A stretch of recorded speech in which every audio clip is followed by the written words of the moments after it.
want to. So be thinking of that. But first, we have a leadership lesson by none other than Elizabeth Rosen, who is prepared to share. Thank you so much for volunteering to do this. I know it's been on your radar because it was a couple weeks ago. You were like, what time? I got to make sure I'm home in the office, time blocked. So thank you for being prepared and having this top of mind for so long. But do you need screen share or anything or? No, since you said Okay, it was just a yeah, 5-minute just thing, I figured I'd just talk. perfect. We love it. Thank you again. Appreciate you.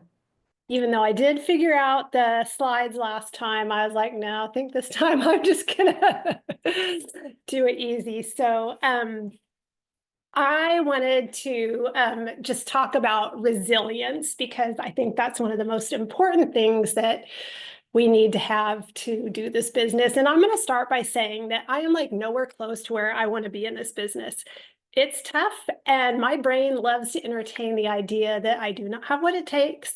I fight it all the time, and I get stricken with comparitis more often than I would like to even admit, but it's just the truth. Yet, all that being said, I'm still a 1-star VP.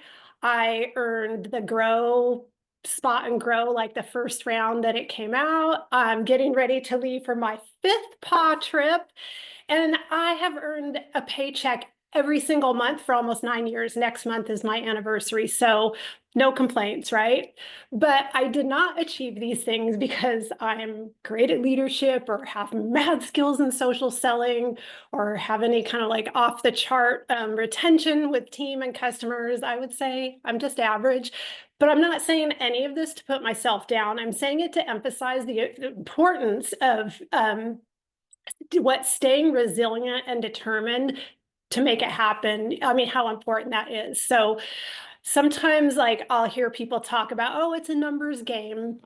But it kind of feels a little dirty to me in a way, but it's the truth. And I think it feels dirty because like when they say it's a numbers game, it's like, I don't mean like going out and spamming every single person just to like boost your odds, right? I mean that we have to talk to a whole lot of freaking people to find the ones who need us the most and then to just weed out all the other ones in between. So I mean, on rare occasions, it is a one-time conversation, easy peasy, seal the deal and done. But I think that's probably more rare.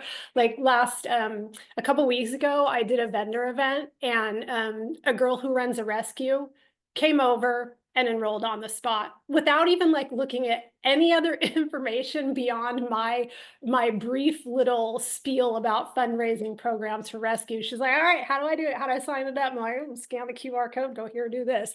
Bam, and it was done, right? But more often it looks like weeks or months or even years of dripping on someone. I actually have a gal coming to the Meet Pottery call that well, says she will, that I met almost 2 years ago. Okay. I sent 3 messages after getting her info at another vendor event. And she finally responded to the third message by saying, who is this? Even though my messages said who I was, why I was, but on the third one, she asked that. And then we had a couple back and forth, so how's your dogs doing? Oh, good. So nothing significant, but just some back and forth. So that was when I met her. And I counted 10 more messages that I have sent in the time frame. So maybe a year and a half or something. And I sent out a blast for the call and the special, and she replied yes to getting information for the call. I added the little 2-minute, the new one that Roger did, the what is pottery, which I know she watched, and then she said yes. So I think that's more of the case. And again, that's why we have to be so resilient. I've seen so many people just come and go in this business because they reach out once or twice and they don't get an immediate response or response at all. And they're like, oh, nobody wants this, and they just throw in the towel. And I'm like, guys, I sent 13 messages to this gal. I didn't just stop because she wasn't replying to me, but I kept sending messages. before she even engaged in a CTA. I mean, even the one time she did respond, it was just, oh, who is this, right? So you have to be resilient. You have to just dust your knees off and keep on trucking. So you've got to let the no's, the crickets, the ghosts, the naysayers, and even the bullies, because they're there, you gotta let it just slide off your back like water off a duck, right?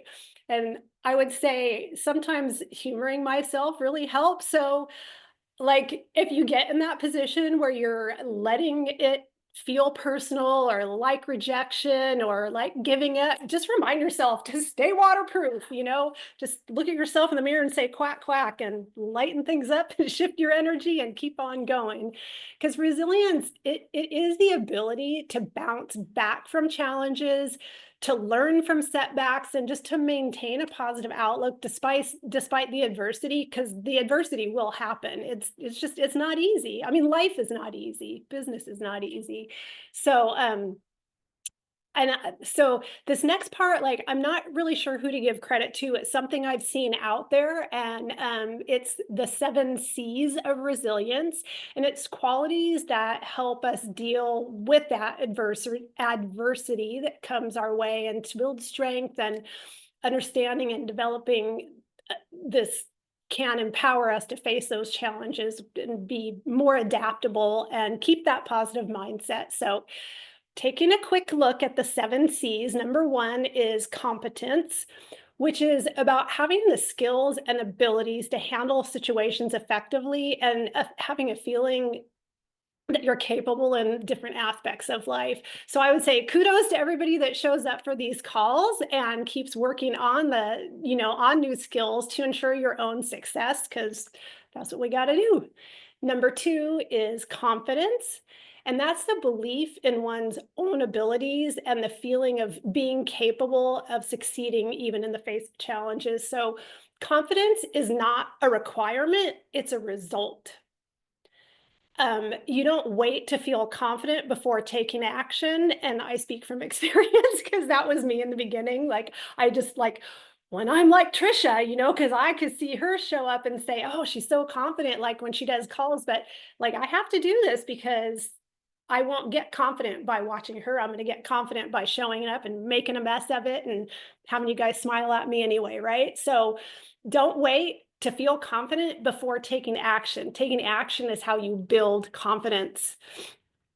And number three is connection, which is about having strong social bonds and feeling connected to others. It can provide a feeling of belonging and support.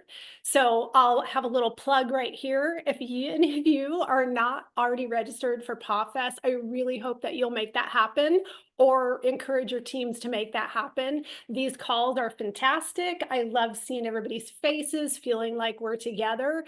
But I can tell you, when you are in the room with these people and getting hugs and meeting Roger and everything's face to face, and you're in that energy, you're going to feel connection at an entirely new level.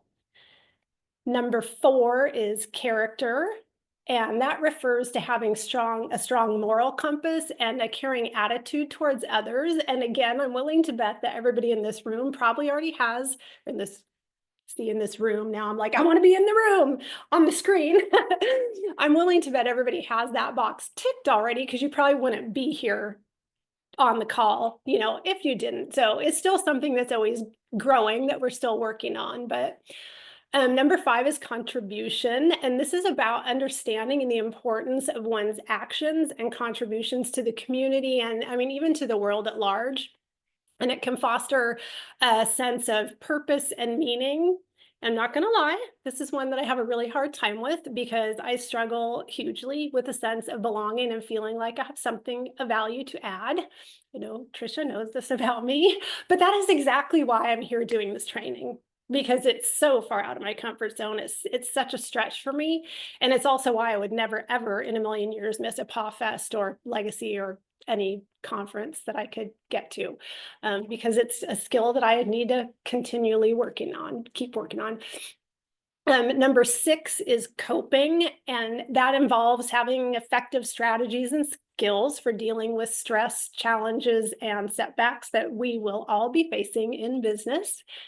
And I think in my nearly 9 years with Pottery, this is probably where I have grown the most, but always a work in progress. Because in the beginning, I would literally lose sleep if somebody was negative or if there was like an online bully. I didn't even have to know who they were. If they, if somebody said no, I would take it personally. Or if they, said something negative online, I would literally lose sleep. It would make me sick, physically sick to my stomach. And, it's hard, but that also brings us to the last C, which is control. So recognizing that we only have control over our own choices, our own thoughts, and our own actions, and then to make good choices, even though we have no control over the outcome. So we need to focus on the things that we can control, which is our daily actions, and then let go of the results and the things that we can't control. I think our job at Pottery is simply to share the info with as many people as we can, but it's up to them to decide what they want to do with that information, and we have to stay detached from that outcome. It's hard, but it's huge. And so no matter what lands in your path, you got to stay resilient or waterproof and just keep showing up for yourself and the pets that we benefit from what we do here. And just as a last finishing side note, just in case anybody isn't familiar with this one yet, I just started listening to Mel Robbins, the Let Them Go theory. Like, totally, I'm like, oh, that's what I'm talking about today. And she's so awesome. So highly recommend that book for like further, a deeper dive into resilience, because I think that's really what the Let Them theory is about. So thank you for letting me share.